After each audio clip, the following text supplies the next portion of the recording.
देशी गाय आता राज्यमाता। महायुती सरकारचा मोठा निर्णय। गोशाळांना प्रतिदिन प्रति गाय 50 रुपये अनुदान देण्याचा महत्त्वाचा निर्णय।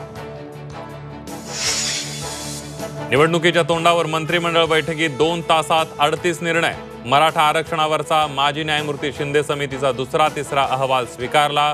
कोतवाल तसंच अंगणवाडी सेविकांच्या मानधनामध्येही वाढ। 25 जुलैला रात्री संजय राऊत दिल्लीमध्ये जेपी नड्डांना भेटले, तर 6 ऑगस्टला फडणवीसांची मातोश्रीवर उद्धव ठाकरेंशी चर्चा।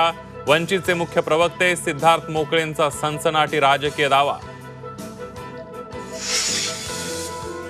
मुंबईमध्ये महाविकास आघाडीची बैठक। जागा वाटपाबाबत 3ही पक्षांचं मंथन। तर किती जागा लढणार यापेक्षा निवडून येणाऱ्या जागांवरच प्रत्येक पक्षानं लढावं। अनौपचारिक गप्पांमध्ये शरद पवारांनी सांगितली महाविकास आघाडीची रणनीती।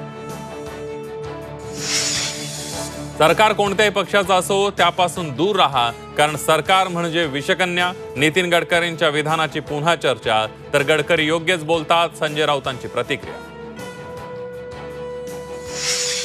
मुख्यमंत्र्यांसोबतच्या भेटीनंतर आदिवासी आमदारांचं उपोषण स्थगित। पेसा भरती संदर्भात उद्या सर्वोच्च न्यायालयात सुनावणी। कोर्टाच्या निर्णयानंतर भूमिका घेणार नरहरी झिरवाळ यांची घोषणा। आणि किमान देवाला तरी राजकारणापासून लांब ठेवा। तिरुपतीच्या लाडू प्रसाद प्रकरणावरून सुप्रीम कोर्टाची आंध्र प्रदेश सरकारला चपराक। लाडूमध्ये भेसळयुक्त सामग्री वापरल्याचं दिसत नसल्याचं नोंदवलं निरीक्षण।